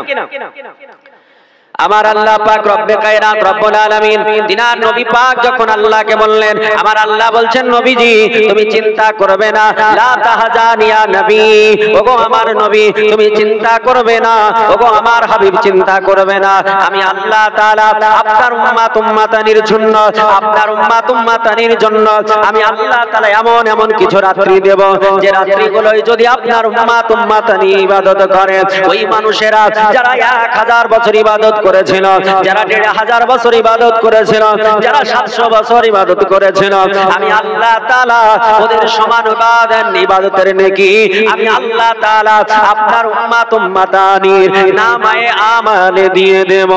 ও মুসলমানেরা শোনো, এই পৃথিবীর জমিনে আমার নবীজির পূর্বে 540 বছর পূর্বে একখানা নবী দুনিয়ার বুকে এসেছিলেন, সেই নবীটাকে বিনা বাবাতে আমার আল্লাহ তাআলা মারিয়ামের উদারে পাঠিয়েছিলেন। হযরত মারিয়ামের উদার হইতে পৃথিবীর জমিনে এসেছিলেন, যার নাম হলো ঈসা রুহুল্লাহ। ঈসা আলাইহিস সালাম পৃথিবীর জমিনে আসলেন। এই পৃথিবীর জমিনে এসে 33 বছর দুনিয়ার বুকে ছিলেন। এই পৃথিবীর বুকে 33 বছর পৃথিবীর বুকে ছিলেন। এই 33 বছরের জিন্দেগিতে আল্লাহর নবী ঈসা আলাইহিস সালাম তিনি একদিন পাহাড়ের রাস্তা ধরে চলতেছিলেন। রাস্তা দিয়ে চলতে চলতে একটা পাহাড়ের নিকটে দাঁড়িয়ে গেলেন। পাহাড়টা কালো কালারের পাহাড় ছিল, কারণ পৃথিবীর জমিনে আমার আল্লাহ যে পাহাড় বানিয়েছে, এই কোন পাহাড়কে আমার আল্লাহ কালো বানিয়েছে, কোন পাহাড়কে লাল বানিয়েছে, কোন পাহাড়কে সাদা বানিয়েছে। যদি আপনার বিশ্বাস না হয় তাহলে আপনার রাজস্থানে চলে যেতে হবে, আপনাকে জয়পুর একটু ঘুরে দেখতে হবে, আপনাকে দুনিয়ার বুকে একটু সফর যদি করেন আমার আল্লাহ পাকের সৃষ্টিগুলো দর্শন করতে পারবে। আমার আল্লাহ পাক রব্বে কায়নাত রব্বুল আলামিনের নবী হযরত ঈসা রুহুল্লাহ তিনি পাহাড়ের দিকে তাকিয়ে উপরের দিকে যখন নজরটা চলে গেলেন, তিনি অবাক হয়ে আল্লাহ পাককে জিজ্ঞেস করলেন, ও আমার আল্লাহ তাআলা আমি তো আশ্চর্য হয়ে গেলাম। আমার আল্লাহ বলছেন, নবী ঈসা কেমন করে আশ্চর্য হলেন? বলে, আল্লাহ গো, কালো বিশাল একটা পাহাড়, এই পাহাড়ের চূড়াতে একটা কাচের মতো সাদা চকচকে চূড়াতে একটা বড় পাথর দেখা যায়। আমার আল্লাহ তাআলা ডাক দিয়ে বললেন, ঈসা, ওগো আমার নবী ঈসা রুহুল্লাহ, এটা দেখে তুমি অবাক হবে না, একটু উপরের দিকে এসো। আমার আল্লাহ পাক রব্বে কায়নাতের নবী ঈসা আলাইহিস সালাম তিনি আপনার গুটি গুটি পায়ে ওই পাহাড়ের চূড়ায় উঠে গেলেন। পাহাড়ের চূড়ায় যখন উঠে গেলেন, আল্লাহর নবী ঈসা আলাইহিস সালাম পাথরটা দেখে বড় আপনার আশ্চর্য হয়ে গেলেন।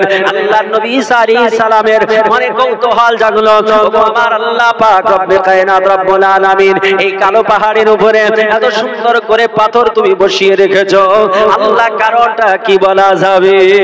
আল্লাহ ডাক দিয়ে বলে, নবী ওগো ঈসা, তোমার মনে জানতে চাই? বলে, আল্লাহ আমার মন জানতে চায়, আমার মনে কৌতূহল জাগে। আল্লাহ বললেন, ঈসা নবী তোমাকে ওই পাহাড়ে একটু টাচ করা লাগবে, একটু শুধু টাচ করে দেখো, একটু তুমি আঙুলটা ঠেকিয়ে দেখো, আমি আল্লাহ তাআলা এর কুদরতটা একটু দেখিয়ে দেব। ও মুসলমানেরা, পৃথিবীর জমিনের কোন মানুষ পাহাড়ের গায়ে যদি একটা এমন করে লোহার রড দিয়ে বাড়ি দিয়ে দেয়, পাহাড়ের পাথরখানা ফাটবে নাকি? ফাটবে? পাহাড়ের পাথরখানা ফাটবে না, তাহলে টাচ করলে ফাটবে কি করে? টাচ করলে ফাটার তো কোনো ব্যাপার আসে না। একটা পাহাড় ফাটাতে গেলে ওতে আপনার বোরিং করে ওর ভিতরে মশলা দিয়ে ওটা পাম্পিং করে উড়িয়ে দিতে হয়, ওটা আপনার ডিল করে আপনার ফাটিয়ে দিতে হয়। কত শত উপায়ে এই পাহাড়গুলোকে ফাটানো হয়, কিন্তু আমার আল্লাহ পাক রব্বে কায়নাতের নবী ঈসা আলাইহিস সালাম বললেন, শুধু একটি বার আঙ্গুলের ইশারা দাও। হযরত ঈসা আলাইহিস সালাম যেমনই আঙ্গুলের টাচ করলেন, শুধু আঙ্গুলের টাচ করার সঙ্গে সঙ্গে পাথরটা বড় পাথর ফেটে গেল। ও মানেরা, আমার আল্লাহ পাকের নবী এটা টাচ করলে ফেটে যাবে, টাচ করলে খুলে যাবে, এটা আপনার অনেক মানুষ অবাক হতে পারে, যারা ইসলামে বিশ্বাসিত নয়, যারা ইসলামকে বিশ্বাস করে না, যারা কোরআন হাদিসকে মানে না, তারা বলবে এটা একটা গল্প কাহিনী, এটা একটা গুজব। ও মুসলমানেরা, পৃথিবীর জমিনে আল্লাহর বান্দারা কোরআন কোরআনকে আরো বোঝা সহজ করে দিয়েছে, হাদিসকে বোঝা আরো সহজ করে দিয়েছে। আপনি যদি এখন শপিং মলে চলে যান, আপনি যদি বহরমপুর শপিং মলে চলে যান, শপিং মলের গেটে যখন যাবেন দেখবেন সেন্সর সিস্টেম করা একটা গেট লাগানো আছে। আপনাকে টাচ করাও লাগবে না, আপনাকে ছোঁয়াও লাগবে না, আপনাকে হাত দিয়ে খোলাও লাগবে না, শুধু আপনি সামনাসামনি হয়ে যাবেন, সেন্সরের দ্বারা আপনার কাজ হয়ে যাবে, দরজাটা অটোমেটিক খুলে যাবে, আবার আপনি পেরিয়ে যাবে, দরজাটা অটোমেটিক লেগে যাবে। ও পৃথিবীর জমিনের মানবেরা, এই দুনিয়ার বুকে আল্লাহর বান্দারা তারা যদি এই রকম সেন্সর দ্বারা কাজ করাতে পারে, যদি তাদের শরীরের যদি শুধু স্পর্শে খুলে যেতে পারে, আমার আল্লাহ পাক রব্বে কায়নাত রব্বুল আলামিনের নবীরা তারা স্পর্শ করলে এই সেন্সরের মতো কাজ হবে কিনা? ও মুসলমানেরা, আমার আল্লাহ পাক রব্বে কায়নাতের নবী হযরত ঈসা আলাইহিস সালাম তিনি আপনার যেমন আপনার টাচ করেছেন, সঙ্গে সঙ্গে সাদা পাথরটা ফেটে গেল। আর সাদা পাথর ফেটে যাওয়া, ওই সাদা পাথরের ভিতরে একটা বৃদ্ধ মানুষকে দেখতে পেয়ে গেলেন। আল্লাহর নবী হযরত ঈসা রুহুল্লাহ তিনি অবাক হয়ে আল্লাহর দরবারে সাজদায় পড়ে গেলেন। সাজদায় পড়ে পড়ে কাঁদে, আল্লাহকে বলছেন, আল্লাহ ওগো আমার পরওয়ারদিগারে আলাম, আমি কিছুই বুঝলাম না, আমি কিছুই বুঝতে পারলাম না। আল্লাহ গো, তোমার বান্দা এই পাথরের ভিতর কেমন করে জীবিত রয়ে গেল? আল্লাহ গো, তোমার বান্দা পাথরের ভিতরে কেমন করে জীবিত রয়ে গেল? পাথরের ভিতরে তো অক্সিজেন যাবে না, পাথরের ভিতরে খাবার যাবে না, পাথরের ভিতরে মানুষটা কেমন করে বেঁচে রয়েছে? আল্লাহ বলছে, বান্দারে তোমরা কেউ আমার কুদরত বুঝবে না, আমি আল্লাহ তাআলা ইন্নাল্লাহা আলা কুল্লি শাইইন কাদির। আল্লাহ বলছেন, বান্দারে আমি আল্লাহ, আমার ক্ষমতা বুঝবে না। আমার আল্লাহ বলছেন, পৃথিবীর জমিনের মানুষ শুনে রেখে দাও, জেনে রেখে দাও, আমি আল্লাহ তাআলা কিছু প্রাণীকে পৃথিবীর জমিনে অক্সিজেনের মাধ্যমে বাঁচিয়ে রাখি, যারা আপনার পানির নিচে গেলে আর কখনো বাঁচবে না। আমি আল্লাহ তাআলা এই রকম হাজারো প্রাণী পানির ভিতরে রাখি, যেগুলো উপরে উঠালে বাঁচবে না।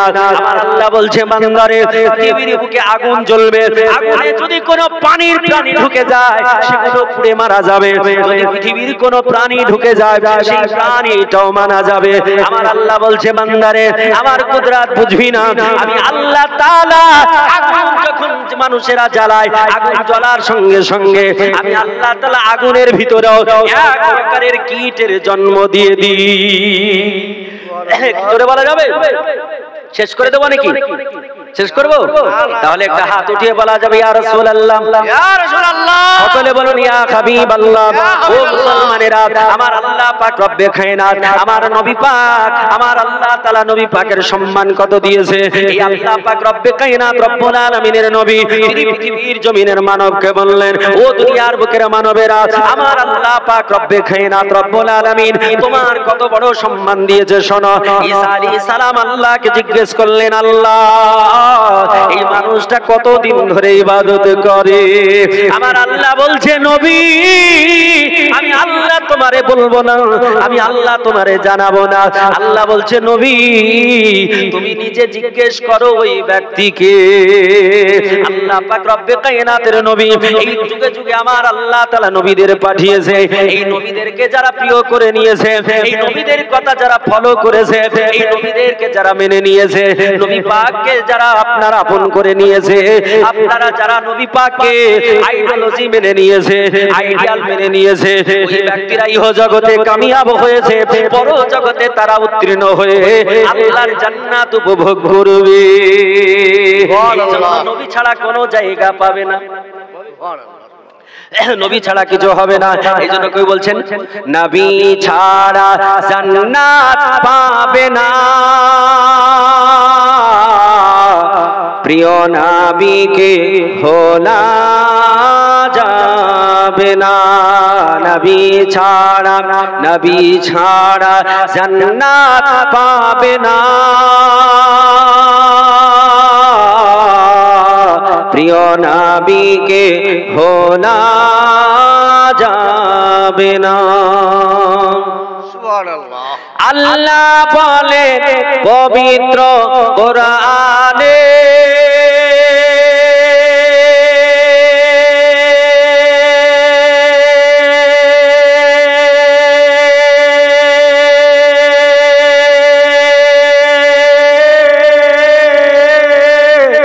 যা কিছু আছে আসমান ও জমিনে, আল্লাহ বলেন পবিত্র কোরআনে, যা কিছু আছে আসমান ও জমিনে, সব কিছু তোমার অধীনে।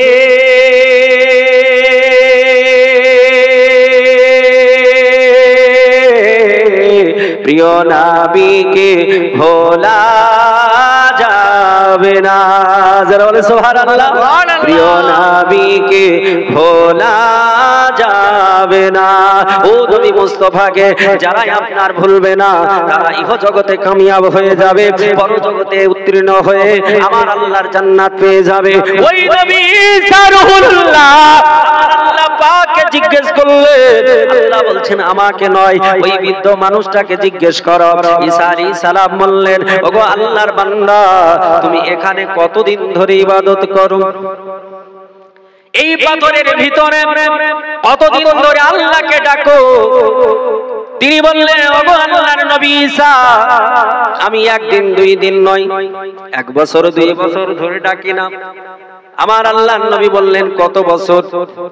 ঈসা আলাইহিস সালামকে বললেন, ঈসা রুহুল্লাহ, আমি আজকে 700 বছর ধরে আমার আল্লাহর ইবাদত করতেছি। সুবহানাল্লাহ। একটু আস্তে বলুন সুবহানাল্লাহ। এ মুসলমানেরা, আমার আল্লাহ পাক রব্বে কায়নাতের নবী ঈসা আলাইহিস সালাম আল্লাহর দরবারে সাজদায় পড়ে গেলেন। দ্বিতীয়বার আল্লাহর কাছে সাজদায় পড়ে গিয়ে কাঁদে, বলছে, আল্লাহ গো, এই মানুষটা যত নেকি সঞ্চয় করবে, এই মানুষটা যত নেকি কামাবে, তোমার সৃষ্টি জগতে আর কোন মানুষ আছে যেই মানুষটা 700 বছর ধরে খাবার খায় না, 700 বছর ধরে পান করে না, 700 বছর ধরে তোমার ইবাদতে ব্যতিব্যস্ত রয়েছে? আমার আল্লাহ পাক রব্বে কায়নাত রব্বুল আলামিন তিনি বললেন, ওগো ঈসা রুহুল্লাহ, তুমি চিন্তা করবে না, আমি তোমার পরে একজন নবীকে পৃথিবীতে পাঠাবো। ওই নবীটার উম্মতেরা যদি একটা রাত্রি ইবাদত করে, আমি আল্লাহ 700 বছরের নেকি দান করে দেব। সুবহানাল্লাহ, সুবহানাল্লাহ। এ মুসলমানেরা, আমার আল্লাহ বললেন, নবী ও ঈসা আলাইহিস সালাম, একটা রাত্রি ইবাদত করলে আমি আল্লাহ 700 বছরের নেকি দান করে দেব। আমার আল্লাহর নবী ঈসা আলাইহিস সালাম বললেন, আল্লাহ গো, তাহলে আমি আর নবী হয়ে থাকতে চাই না, আর নবী হতে চাই না, তাড়াতাড়ি করে আমাকে ওই নবীর গোলাম বানিয়ে দাও, ওই নবীর উম্মত বানিয়ে দাও। আল্লাহ বললেন, ঈসা, শুনে এটা শুনে তুমি বলতেছো আমি আল্লাহ আরো কত অফার দিয়েছি, আমি আল্লাহ তাআলা তাদের জন্য আরো কত বাজেট করেছি। আবার আল্লাহ তাআলা বলছেন, ঈসা নবী গো, ওই নবীজির উম্মত যারা হবে, ওই নবীর উম্মতদের জন্য আমি আপনি এমন একটা রাত্রি দেব, ওই রাত্রিতে একটা রাত্রি যদি ইবাদত করে, আমি আল্লাহ তাআলা 1000 মাসের নেকি দিয়ে দেব।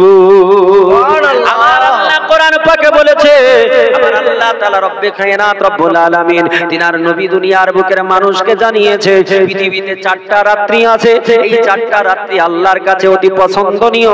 এই 4টা রাত্রিতে আল্লাহ তাআলা প্রথম আসমানে নিজের নূরের তাজাল্লি দিয়ে থাকেন, আর ফজর পর্যন্ত আল্লাহ তাআলা বলতে থাকেন, ও পৃথিবীর বান্দা বান্দীরা, জেনে আমার কাছে কি চাইবি, গুনাহগুলো maaf করে নে।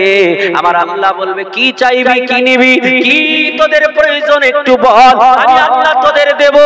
আল্লাহ নবী বললেন, ও পৃথিবীর জমিনের উম্মত উম্মতানি, ওই 4টা রাত্রি কোন কোন রাত্রি হবে? আল্লাহর নবী বললেন, একটা রাত্রি হলো এই যে শবে বারাত, এই লাইলাতুল বারাতের রাত্রি। আল্লাহর নবী বলছেন, একটা রাত্রি হলো লাইলাতুল কদরের রাত্রি। আল্লাহর নবী বললেন, একটা রাত্রি হলো আরফার ময়দানে হাজিরা যখন সমবেত হয়, ওই আরফার দিনের রাত্রিটা। আবার আল্লাহর নবী বলছেন, আর একটা রাত্রি হলো 2 ঈদের রাত্রি। আল্লাহর নবী বললেন, ও পৃথিবীর জমিনের মানবেরা, এই রাত্রিগুলোতে যদি আল্লাহ পাকের কাছে চাও, আল্লাহ তাআলা তোমাদের খালি হাতে ফিরায় না। আমার আল্লাহ পাক রব্বে কায়নাত রব্বুল আলামিন এই রাত্রির ভিতরে একটা রাত্রি লাইলাতুল কদর আমার আল্লাহ তাআলা বলেছেন ইন্না আনসালনাহু ফি লাইলাতিল কদর আমার আল্লাহ বলছেন নিশ্চয় আমি অবতীর্ণ করেছি লাইলাতুল কদরে আল্লাহ তাআলা বললেন ও দুনিয়ার বুকের মানুষেরা ওয়া মা আদরাকা মা লাইলাতুল কদর আমার আল্লাহ বলছেন দুনিয়ার মানুষ ওই লাইলাতুল কদরটা কি তোমাদের কি জানতে ইচ্ছা হয় না তোমাদের মনে কি মনে প্রশ্ন জাগে না আমার আল্লাহ তাআলা নিজেই বলছেন ওমা আদরাকা মা লাইলাতুল কদর ওই লাইলাতুল কদর রাত্রিটা কি একটু বলা যাবে আমার আল্লাহ প্রশ্ন করলেন আল্লাহ উত্তর দিতেছেন আল্লাহ বলছেন দুনিয়ার বুকের মানুষ শোনো ও পৃথিবীর মানুষ শোনো ওমা আদরাকা মা লাইলাতুল কদর লাইলাতুল কদরি খায়রুম মিন আলফিশ শাহর আল্লাহ বললেন ওই রাত্রি একটা রাত্রি 1000 মাস অপেক্ষা উত্তম আল্লাহ নবী বললেন ওই রাত্রিতে যদি কেউ একটা রাত্রি ইবাদত করি লাইলাতুল কদর পেয়ে যায় আমার আল্লাহ তাআলা তার নামে আমালে আল্লাহ তাআলা 84 বছর আল্লাহ তাআলা 4 মাসের নেকি দান করে দেবে সুবহানাল্লাহ সুবহানাল্লাহ কত সুন্দর রাত্রি কিন্তু আমরা সব রাত্রি তো ফাঁকি দিচ্ছি নাকি হ্যাঁ গত রাত্রিতে কতজন ইবাদত করেছেন একটু হাত বুকে রেখে বলুন তো দেখি কত উৎকৃষ্ট রাত্রি যে রাত্রিটাই ইবাদত করলে 700 বছরের নেকি পাওয়া যাবে ওই 700 বছরের নেকিকে আপনি আমি অনেকেই হেলাতে ঠেলাক দিয়ে দিয়েছি নাকি মুআজ্জাজ মুহতারাম আগামীতে আর এগুলো করবেন না এই রাত্রিগুলোর প্রতি আপনাকে আকৃষ্ট হতে হবে এই রাত্রিগুলো ধরতে হবে মুসলমান আমার আল্লাহ পাক রব্বে কায়নাত রব্বুল আলামিন দিনার নবী বিশ্ব নবী বলেছে ও পৃথিবীর জমিনের মানব আমার আল্লাহ তাআলা রব্বে কায়নাত রব্বুল আলামিন আমার উম্মতের জন্য যে বাজেটগুলো পেশ করেছে যে বাজেটগুলো পেশ করেছে আমার আল্লাহ তাআলা অন্য কোন নবীকে সেটা দেন নাই আমার আল্লাহ তাআলা অন্য নবীদেরকে দেন নাই তাই তো আমার ঈসা আলাইহিস সালাম আমার আল্লাহ তাআলাকে ডাক দিয়ে বললেন আল্লাহ গো আমি আর নবী হতে চাই না নবী হয়ে থাকতে চাই না আমি নবী পাকের উম্মত হয়ে যেতে চাই আমার আল্লাহ কবুল করে নিলেন 33 বছর জীবনে আমার আল্লাহ তাআলা তিনাকে উঠায়া নিলেন উঠায়া প্রথম আসমানে তিনাকে রেখে দিয়েছেন ও মুসলমান আমার আল্লাহ পাক রব্বে কায়নাত রব্বুল আলামিনের নবী মুহাম্মাদুর রাসূলুল্লাহ সাল্লাল্লাহু তাআলা আলাইহি ওয়াসাল্লাম আপনার আমার জন্য কত কিছু করেছেন এই নবী পাক আপনার আমার জন্য আমার আল্লাহ তাআলার কাছে ডেকে ডেকে বললেন আল্লাহ গো আমি তোমাকে যে দেখলাম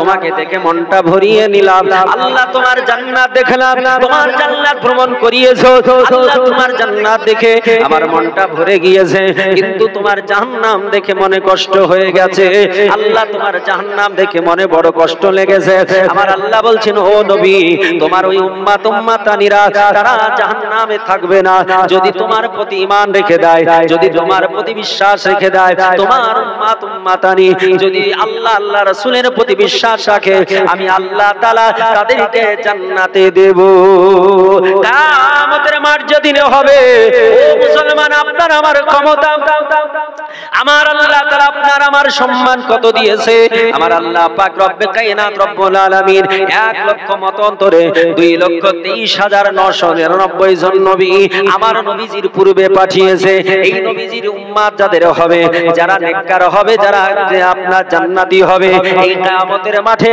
জান্নাতি ব্যক্তিদের লাইন হবে আপনার কাতার হবে মসজিদে নামাজি কাতার হয় কিনা লাইন হয় কিনা একটা মসজিদে 4টে 5টা লাইন হয় কি তো কিয়ামতের মাঠে যারা জান্নাতি হবে তাদের লাইন হবে কাতার হবে কতটা কাতার হবে কতটা কাতার হবে কিয়ামতের মাঠে জান্নাতি ব্যক্তি যারা তাদের 120 খানা কাতার হবে 120 খানা লাইন হবে জোরে বলি সুবহানাল্লাহ 120 খানা লাইন হবে।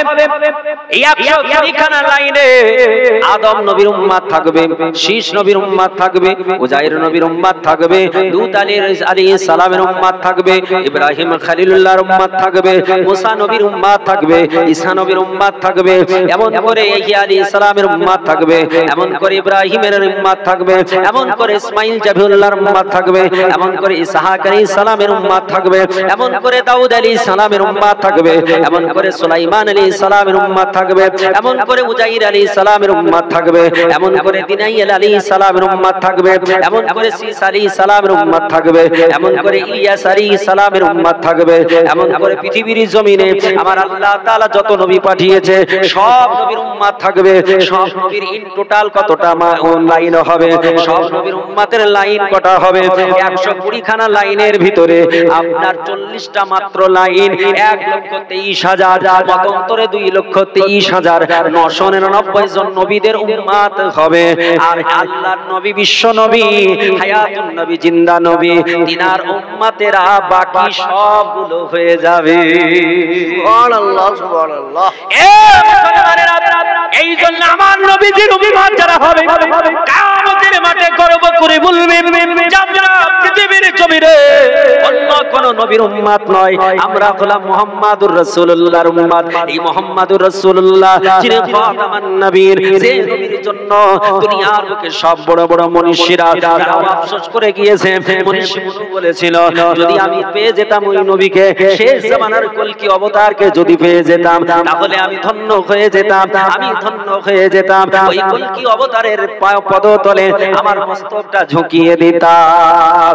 ও পৃথিবীর জমিনের মানবেরা, আপনি বলবেন অন্য মুসলমান ছাড়া অন্য ধর্মের মানুষেরা নবী পাকের গুণগান করে না, বলে না না তা হবে না।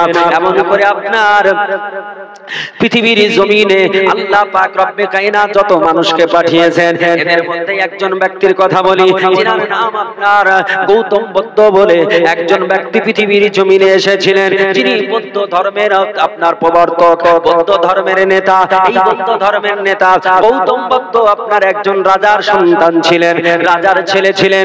রাজত্ব ছেড়ে দিয়ে তিনি মাঠে ঘাটে চলে গিয়েছিলেন, জঙ্গলে গিয়ে নিজের জীবন যাপন করেছিলেন।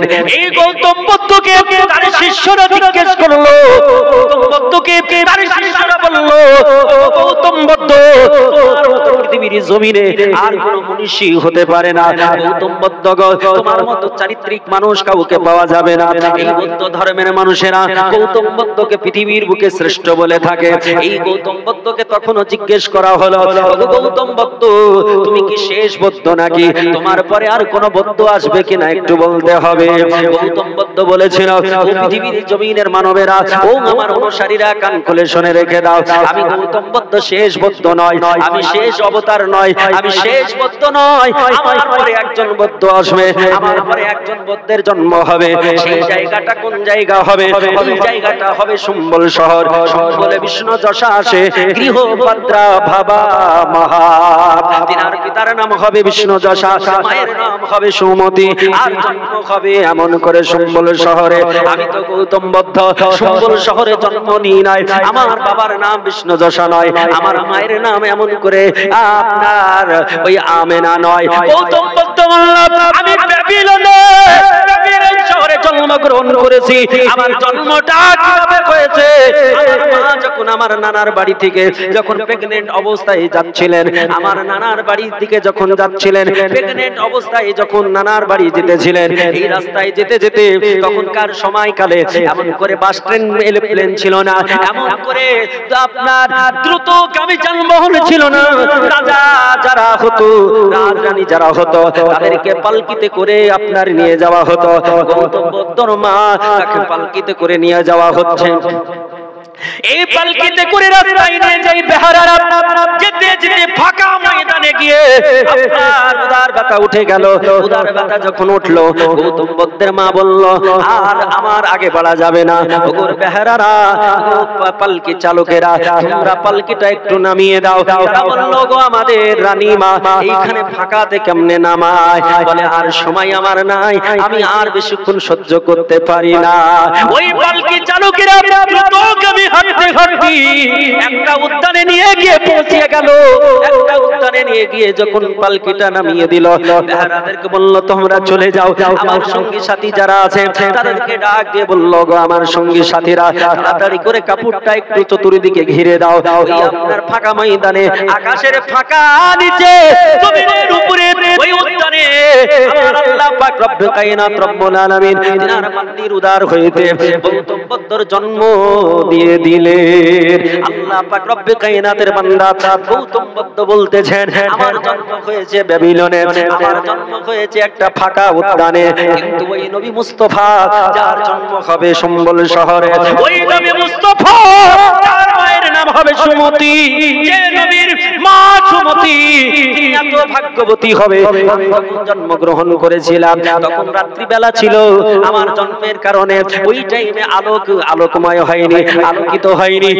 শুনে রেখে দাও, জেনে রেখে দাও, ওই নবী শেষ নবী যিনি আসবেন, কলকি অবতার হবে, যখন জন্মগ্রহণ করবে, পৃথিবীর জমিনে যখন আগমন করবে, সৌমতির ঘরটা আলোকময় হয়ে যাবে, সৌমতির ঘরটা লাইট হয়ে যাবে, সৌমতির ঘরে জাইতুনের তেল থাকবে না, কোনো বাতি জ্বলবে না, অথচ ঘরটা আলোকময় হয়ে যাবে। ওই আলোটা কত দূর ছড়াবে, ওই আলো থেকে পৃথিবী আলোকময় হয়ে যাবে। আমার নবী যখন 570 খ্রিস্টাব্দে, কেউ বলেছেন 571 খ্রিস্টাব্দে, এপ্রিল মাসের 20 তারিখে, রবিউল আউয়াল মাসের 12 তারিখে সোমবারের দিনে যখন আসলেন, মা আমিনা রাদিয়াল্লাহু তাআলা আনহা, তিনাকে জিজ্ঞেস করা হয়েছিল, ও আমিনা রাদিয়াল্লাহু তাআলা আনহা, একটু বলো তোমার ঘরে জাইতুনের তেল ছিল না, কেমন করে তোমার সন্তান প্রসব হলো? আমার আল্লাহ পাক রব্বে কায়নাত রব্বুল আলামিন তিনার বান্দি হযরতে আর রাসূলে পাকের মা, তিনি বললেন, ওগো দুনিয়াবাসী শোনো, আমার পৃথিবীর জমিনে যখন আমার সন্তান ভূমিষ্ঠ হলো, খারাজাতুম মিন নূর, আমার উদর থেকে যেন একটা লাইট আসলো, একটা লাইট দুনিয়াতে আগমন করলো, আর তার লাইটের কারণে আমার পুরো ঘরটা আলোকময় হয়ে গেল। শুধু আমার ঘরটা নয়, আমি আমার ঘর থেকে এমন করে সামদেশের বড় বড় বিল্ডিং গুলো দেখে নিয়েছিলাম। ও মুসলমানেরা, আমার আল্লাহ পাক রব্বে কায়নাতের নবী তিনার কথা গৌতম বুদ্ধ বলে গেলেন। গৌতম বুদ্ধ দুনিয়ার মানুষকে জানিয়ে দিলেন, এই পৃথিবীর জমিনে আইনস্টাইন বলে একটা বৈজ্ঞানিক ছিল। এই আইনস্টাইনকে একসময় তার শিষ্য জিজ্ঞেস করলো, হুজুর গো, আপনার জ্ঞান গরিমার শেষ নেই, পৃথিবীর জমিনে যত মানুষ রয়েছে এর মধ্যে আপনার সমান কেউ জ্ঞানী আমাদের নজরে নেই। আইনস্টাইন বলল, দুনিয়ার বুকের ও আমার স্টুডেন্টেরা, ছাত্ররা শুনে রেখে দাও, আমার জ্ঞান তো সীমিত, আমি কত বড় জ্ঞানী একটু শুনে রেখে দাও। এই যে আমি একটা নদীর ধারে, একটা সমুদ্রের পাড়িতে ধুলাবালি নিয়ে যেমন খেলা করি, এই ধুলাবালি গুলো যেমন, এর চাইতে বেশি আমার জ্ঞান থাকতে পারে না। আল্লাহ পাক রব্বে কায়নাতের বান্দারা মিস্টার আইনস্টাইনকে জিজ্ঞেস করলো, ও মিস্টার আইনস্টাইন স্যার, একটু বলুন পৃথিবীর জমিনে এমন কোন কি মানুষ রয়েছে যে মানুষটা 3 কালের জ্ঞান রাখতে পারবে, যিনি অতীতের জ্ঞান যেমন জানবেন, বর্তমানের জ্ঞান তেমনই জানবেন, ভবিষ্যতের জ্ঞান তেমনই রাখবেন, এই রকম 3 কালের জ্ঞান রাখা কোন মানুষ আছে নাকি? মিস্টার আইনস্টাইন বলেছিলেন, ও পৃথিবীর জমিনের মানব, আমার স্টুডেন্টরা কান করে শুনে রেখে দাও, পৃথিবীর জমিনে আমার আল্লাহ তাআলা মাত্র একজন, একটা প্রফেট পাঠিয়েছেন, only for one prophet, একটাই আমার আল্লাহ তাআলা একটা প্রফেট পাঠিয়েছেন, একজন নবীকে পাঠিয়েছেন, যেই নবী পাককে আল্লাহ তাআলা 3 কালের জ্ঞান দিয়ে পাঠিয়েছেন। আল্লাহর নবী, বিশ্ব নবী, মহাগুরু, মহানবীর জন সম্পর্কে ওই মিস্টার আইনস্টাইন বললেন, যাকে আমার আল্লাহ তাআলা 3 কালের জ্ঞান দিয়ে পাঠিয়েছেন, এই পৃথিবীর জমিনে আমার আল্লাহ পাক রব্বুল কায়নাত যাকে এত জ্ঞান দিল, তারপরে কিছু মানুষ বলে আমার নবী তো কিছু জানে না। জোরে একটু বলি নাউজুবিল্লাহ। আমার আল্লাহ তাআলার নবী কত জ্ঞানী, আমার নবীকে আল্লাহ তাআলা কত জ্ঞান দিয়েছিলেন। আমার আল্লাহ তাআলা কোরআন পাকে বললেন, আল্লাহ পবিত্র কালাম কোরআনে পাক সূরা রহমানে আল্লাহ বলছেন, আর রহমান আল্লামাল কোরআন, আল্লাহ বলছেন আমি দয়াল, আমি দাদা নবীকে শিখিয়ে দিলাম কোরআন। পৃথিবীর মানব বলবে নবী কোরআন শিখলো, নবী সব শিখে নিল, নবী কোরআন শিখলো হযরত নবী সব জেনে নিল নাকি? কোরআনে কি আসমানের জ্ঞান আছে? কোরআনে কি ইউরেনাসের জ্ঞান রয়েছে? কোরআনে কি ভলক্যান্টের কথা আছে? কোরআনে কি এমন করে চন্দ্রের কথা আছে? কোরআনে কি এমন করে নেপচুনের কথা আছে? কোরআনে কি এমন করে প্লুটোর কথা আছে? কোরআনে কি এমন করে গ্যালাক্সির কথা আছে? কোরআনে কি আটলান্টিক মহাসাগরের কথা আছে? কোরআনে কি প্রশান্ত মহাসাগরের কথা আছে? কোরআনে কি লোহিত মহাসাগরের কথা আছে? আমার আল্লাহ বলে বান্দারে এই কোরআনে কতটা আছে একটু শোনো। আল্লাহ তাআলা পবিত্র কালাম কোরআন পাকের মধ্যে উদ্ধৃতি দিলেন, আমি দুনিয়ার কোনো গল্প বলবো না, পৃথিবীর অন্য কোনো কিতাবের কথা বলবো না, যে কিতাবের দলিল আপনার কেউ কাটতে পারবে না। উঠিয়ে দেখুন পবিত্র কালাম কোরআন পড়ুন। আল্লাহ বলছেন বাইনাস সামাওয়াতি ওয়াল আরদ ইল্লা ফি কিতাবিম মুবিন। আল্লাহ বললেন দুনিয়ার মানুষের সব আসমানে যাহা কিছু আছে, সব জমিনে যাহা কিছু আছে, আমার আল্লাহ বলছেন সব আমি আল্লাহ তাআলা পবিত্র কোরআনে রেখেছি। একটু জোরে বলা যাবে সুবহানাল্লাহ। সুবহানাল্লাহ। এ মুসলমানেরা, যে আমার আল্লাহ তাআলা সপ্ত আসমানের জ্ঞান, সপ্ত জমিনের জ্ঞান আমার আল্লাহ কোরআনে দিয়েছে। সপ্ত আসমান সপ্ত জমিন ছাড়া আর কত পৃথিবীর কোন সৃষ্টি আছে নাকি? আছে? আল্লাহর সৃষ্টি আছে? আর সপ্ত আসমান সপ্ত জমিন ছাড়া আমার আল্লাহর সৃষ্টি আছে? সপ্ত আসমান সপ্ত জমিনে যাহা কিছু সব কোরআনে দেওয়া হয়েছে। আর ওই কোরআনকে আমি নবী পাককে শিখিয়েছি। বলুন তাহলে নবীকে আর কোন শিক্ষা বাকি থাকলো নাকি? এই কোরআন একটা বৈজ্ঞানিক, এই কোরআন একটা বিজ্ঞান, কোরআন একটা হচ্ছে ভূগোল, কোরআন আপনার এমন করে ম্যাথ, কোরআনই হচ্ছে আপনার এমন করে সাহিত্য। কোরআন দুনিয়ার বুকের সব বিষয় কোরআনের মধ্যে রয়েছে। আজ পৃথিবীর বৈজ্ঞানিক তাদের যদি আমি জিজ্ঞেস করি, ও পৃথিবীর বিজ্ঞানীরা বলো আমার আল্লাহ তাআলা পৃথিবীতে জমিন এবং পানি বানিয়েছে, এক ভাগ আল্লাহ তাআলা মাটি বানিয়েছেন, এক ভাগ স্থল বানিয়েছেন, আমার আল্লাহ তাআলা তিন ভাগ কেমন করে জল বানিয়েছে? পৃথিবীতে জল বেশি না মাটি বেশি? আমার আল্লাহ তাআলা রব্বুল কায়নাত রব্বুল আলামিন মাটি এক ভাগ বানালেন আর তিন ভাগ পানি বানালেন। ও মুসলমান একটু কান খুলে শুনবেন, কিন্তু এই পানিগুলো আমার আপনার আল্লাহ তাআলা যে বানিয়েছে, এই পানির মধ্যে আবার দুই প্রকারের পানি আছে। কয় প্রকারের পানি আছে? কয় প্রকারের পানি আছে? কি কি বলুন তো? দুই প্রকারের পানি আছে। একটা প্রকারের নাম হলো নোনা জল, একটা প্রকারের নাম হলো মিষ্টি জল। পৃথিবীর জমিনে যদি আপনি পানি দেখেন, পানি নিয়ে যদি গবেষণা করেন, পানি নিয়ে যদি আপনি পড়েন, বুঝতে পারবেন পৃথিবীর জমিনে এই আপনার মিষ্টি পানি যেটা পান করার যোগ্য, এই পানিটা আপনার একদম সীমিত পানি রয়েছে। পৃথিবীর বুকে মাত্র এক ভাগ পানি, শুধু মিষ্টি পানি যেটা পান করা যাবে, যেটা দিয়ে আপনার সেচ দেওয়া যাবে, যেটা দিয়ে ফসল ফলানো যাবে, যেটা দিয়ে পশু পান করবে, যেটা দিয়ে উদ্ভিদ বড় করা যাবে। পৃথিবীর জমিনে মিষ্টি পানি মাত্র এক ভাগ। যে পানিটা অতি প্রয়োজন, যে পানিটা খুবই দরকার, এই পানিটা মাত্র এক ভাগ। আর যে পানিটার কোনো কাজ নাই, যে পানিটা পান করা যায় না, যে পানিটা আপনার সেচের যদি জমিতে আপনি সেচে ব্যবহার করেন, তাহলে আপনার ধান থাকবে না, গমের জমিতে দিলে গম থাকবে না, যদি আপনি রবি শস্য ফসলে দেন, রবি শস্য ফসল থাকবে না, সবজিতে যদি দেন সবজি বেঁচে থাকবে না। পৃথিবীর কোন গাছের গোড়ায় যদি দেন, ওই গাছটা সতেজ হবে না, বড় হবে না। যে পানিটাই কোনো কাজ হবে না, যে পানি কোনো পশু পান করে না, যে পানি আপনার মানুষ পান করে না, ওই পানিটা আপনার আল্লাহ বানিয়েছেন তিন ভাগ, আর মাত্র পানি একটা এক ভাগ। যেটা সবার দরকার সেটা মাত্র এক ভাগ বানিয়েছে। ও মুসলমান, আমার আল্লাহর কুদরতে কি আছে, আমার আল্লাহর হিকমত কি আছে? বিজ্ঞান কি বলেছে, আমার আল্লাহ কি বলেছে? বিজ্ঞানের থিওরি ফেল হয়ে যায়, কিন্তু আল্লাহ পাকের থিওরি ফেল হয় না। যেখানে বিজ্ঞানের ক্ষমতা সমাপ্ত ঘোষণা করে, ওইখানে আল্লাহ আল্লাহ রাসূলের ক্ষমতা সবে মাত্র শুরু হয়। জোরে বলে সুবহানাল্লাহ। এই পৃথিবীর জমিনে যত পানি রয়েছে এর মধ্যে বেশি অংশ যে পানি নোনা পানি, যেগুলো সমুদ্রে পাওয়া যায়, সাগরে পাওয়া যায়, এই সমুদ্রে পানিগুলো আমার আল্লাহ তাআলা এত বেশি কেন বানালেন? যে পানি দ্বারা কোনো কাজ নাই। এটা আপনার মন বলে, আমার মন বলে। আল্লাহ বলছে, বান্দারে আমি আল্লাহ যেটা জানি তোমরা জানো না। আমার আল্লাহ বলছে, ইন্নী আলামু মা লা তা'লামুন। আল্লাহ বলছে, বান্দারে আমি যেটা জানি তোমরা সেটা জানো না। আমি আল্লাহ যেটা জানাবো সেটাই জানবে, আমি আল্লাহ যেটা জানাবো না সেটা জানতে পারবে না।